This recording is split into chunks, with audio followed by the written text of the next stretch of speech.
Welcome students. आज हम चर्चा करेंगे देव के काव्य में काव्य सौंदर्य, जो उनकी विशेषताएं पाई जाती हैं।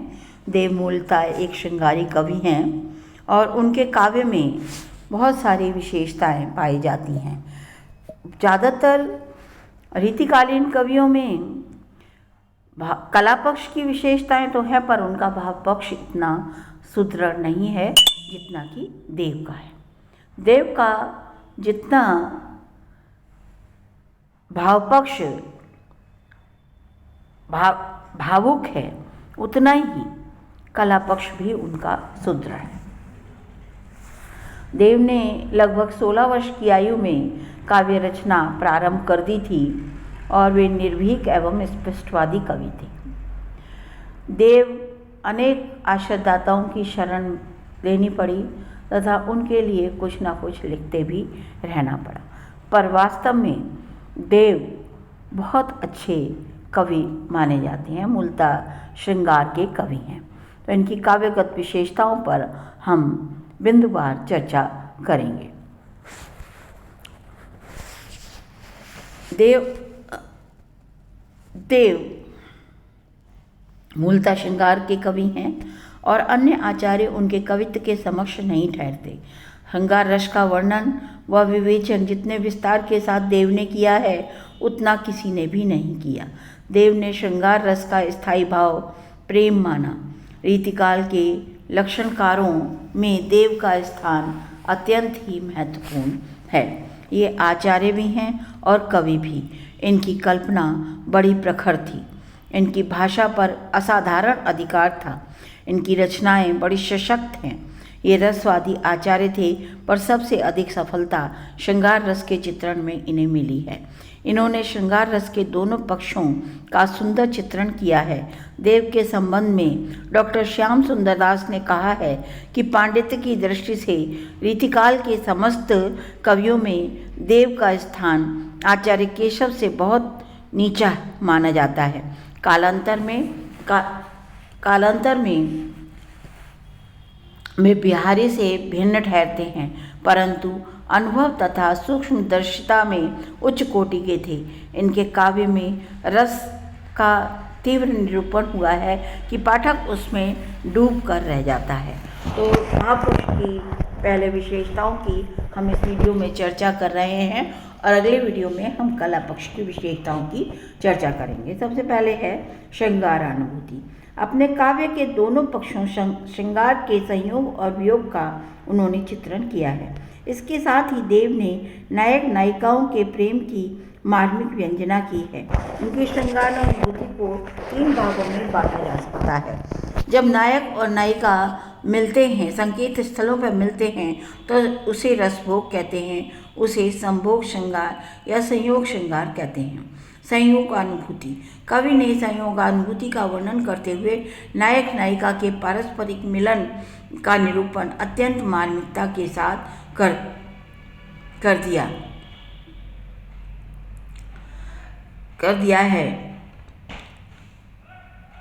देखत ही जो मन हर सुख अखियन को दई,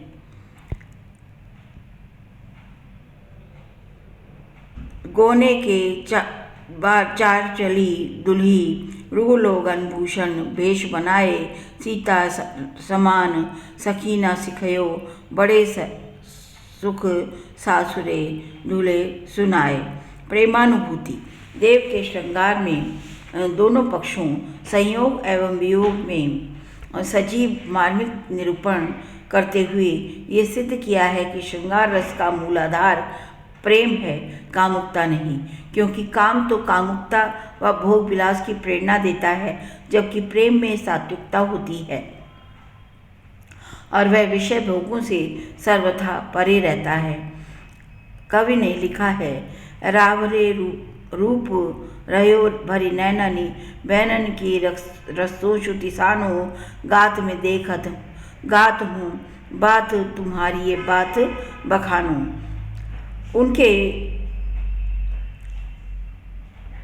उन्होंने प्रेम को विषय भोगों से बिल्कुल अलग माना है।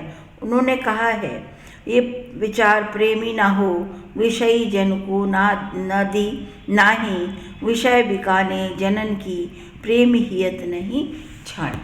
कविदेव का विचार है कि श्रृंगार रस का मूल आधार काम नहीं, प्रेम है। श्रृंगार रस के लिए दाम्पत्य प्रेम ही अनिवार्य नहीं होता। इतना ही नहीं, कवि का कथन है कि यदि दाम्पत्य प्रेम को आधार न बनाकर श्रृंगार रस का निरूपण किया जाएगा तो वहाँ एक तो श्रृंगार रस का पूर्ण परिपाक नहीं होगा, दूसरा विषय वासना आधारित होने के कारण श्रृंगार आधार मात्र कहलाएगा तथा वह नारी जिसके माध्यम से ऐसे कामुकतापूर्ण श्रृंगार का वर्णन किया जाएगा वह वेश्या कहलाएगी। प्रेम ही प्रिय वेश्या है श्रृंगार रस। इस प्रकार देव ने प्रेम को श्रृंगार रस का मूल आधार सिद्ध किया। इस प्रकार देव ने बताया कि प्रेम के बिना श्रृंगार सर्वथा विच्छिन्न है। को जाने बारी बिन बिरही बड़े कथा, हाय हाय करी पछताए न कछु सुहाय। योगानुभूति। जिस प्रकार कविदेव ने कठोर संयोगानुभूति का वर्णन किया है, उसी प्रकार कवि ने वियोगानुभूति का वर्णन भी किया है। विरह की गंभीर अवस्था व मनोदशा के अत्यंत सुंदर चित्र उन्होंने अंकित किए हैं। बड़े सफलता के साथ बड़े रमणीय चित्र, अनेक मनोदशाओं के अत्यंत रमणीय चित्र बड़ी सफलता के साथ अंकित किए। वियोग के तीव्र ताप में पीड़ित एवं विरह वेदना में मछली की तरह तड़पती हुई वियोगिनी की व्याकुलता का सजीव चित्रण इस प्रकार किया है। बालम विरह जिन जान्यो ना जन्म भरी, बारी बारी उठे जो बरसे बर शांति। इतना ही नहीं, कवि ने विरहिणी की असहनीय पीड़ा के कारण इसे मरण की अवस्था तक पहुंचा दिया है। को जाने बारी बिन विरही बथा, हाय हाय करी पछताए न कछु सोहा। सौंदर्य अनुभूति। देव ने जैसे श्रृंगार के पक्षों का वर्णन किया है, वैसे ही उन्होंने सौंदर्य पक्ष का भी सुंदर वर्णन किया है।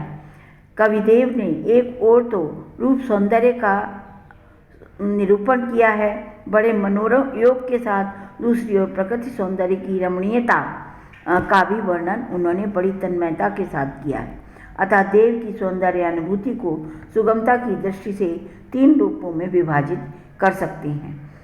एक तो रूप सौंदर्य, दूसरा प्रकृति सौंदर्य और तीसरा भाव सौंदर्य।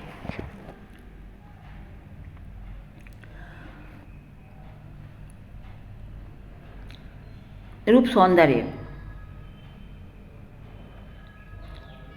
इसका चित्रण करने में विविध प्रकार की नायिकाओं के सौंदर्य का बड़े सुंदर वर्णन किया है। इन्होंने अपनी रचनाओं में अपूर्व सौंदर्य को प्रदर्शित किया है। इन्होंने नख से शिख तक वर्णन करते हुए सौंदर्य की विलक्षण झांकी प्रस्तुत की है। पीत रंग सारी गौरी अंग मिली देव, श्रीफल उरोज आभा आभा से अधिक सी, गुटी अलकन छोटी अलकन जलकानन की, बिना बेनी बंधन बदन शोभा दिखसी। प्रकृति सौंदर्य। देव ने जितनी तन्मयता तल्लीनता के साथ रूप सौंदर्य का वर्णन किया है, उतनी ही तल्लीनता के साथ प्रकृति सौंदर्य का निरूपण नहीं किया। फिर भी उद्दीपन के रूप में अंकित रूप चित्रों के पर्याप्त सौंदर्य विद्यमान है। वर्षा ऋतु का चित्रण करते हुए देव ने कहा है, सुनि के धुनि चातक मोरन की, चहु ओरन को किलकू कनिसो, अनुराग भरे स्वर बागन में, सकिराक तराक अचूकन सो। भाव सौंदर्य। कविदेव ने इसके अंतर्गत अनेक चित्र अंकित किए हैं। गंभीर एवं प्रगल्भता के साथ अंकित किए हैं। वैसे भी कवि भाव विभाव अत्यंत सिद्धहस्त रहे हैं। उनके अनेक भावों में सरलता के साथ मार्मिकता का भी अपेक्षाकृत अधिक चित्रण दृष्टिगोचर होता है। उदाहरण के लिए श्रृंगार के स्थायी भाव रति का वर्णन देखो। सौंधे के सुबास आसपास भरी भवन सो, भरन उसास बास बासन बसात है। इस प्रकार देव ने विविध प्रकार के सौंदर्य के चित्र अंकित करते हुए अपनी प्रगाढ़ सौंदर्य अनुभूति की अभिव्यक्ति सतर्कता एवं सजीवता के साथ की है। वैराग्यानुभूति।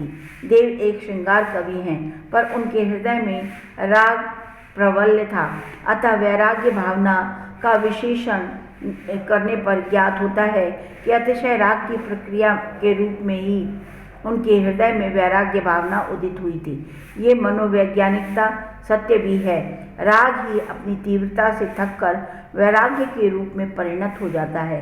कविदेव ने जहाँ श्रृंगार रस को एकमात्र रस मानकर राग का अतिशय निरूपण किया है, वहीं राग से क्लांति खेद उत्पन्न होने पर वैराग्य का वर्णन करना स्वाभाविक था।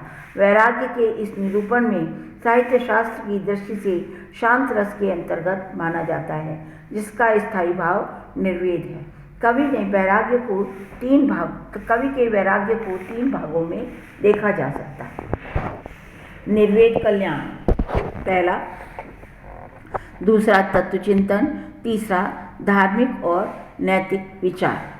कविदेव ने निर्वेद स्थायी भाव का चित्रण करते हुए विषयों में विरक्ति, आत्मवसना, तिरस्कार, मानसिक क्लांति, मन चंचलता आदि का वर्णन इस प्रकार किया है। ऐसे ही जो जानते तो जहियों विषय के संग एरे मेरे मन तेरे हाथ पांव तोड़ता। तत्वचिंतन। देव ने अपनी वैराग्यानुभूति को ज्ञान का चिंतन करते हुए व्यक्त किया है। देव माया प्रपंच नाटक में देव माया के व्यापक प्रभाव का निरूपण करते हुए देव ने माना है कि माया की शक्ति असीम और अनंत है। उन्होंने उनका वैभव का अपरमेय है। जा नहीं सकती एक पुरुष पुरातन ते दो अश्विन कुमार तीनों दानव उड़ान पे। धार्मिक एवं नैतिक विचार। देव ने अपने धार्मिक और नैतिक विचारों की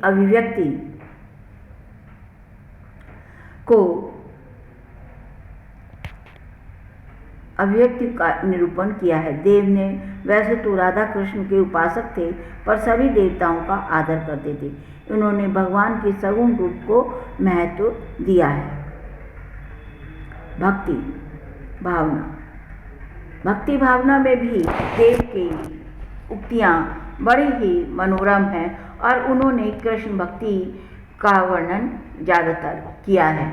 फिर भी कहीं कहीं विष्णु के अवतारी रूप कृष्ण का वर्णन उन्होंने इस तरह से किया है। विदुर की भाजी बेल बेलनी के खाए, विप्र चाउर चवाए दुरे द्रौपदी के चीर में। इस तरह से उनके तत्वचिंतन, निर्वेद का कल्याण आदि भक्ति भावना सभी वैराग्यानुभूति के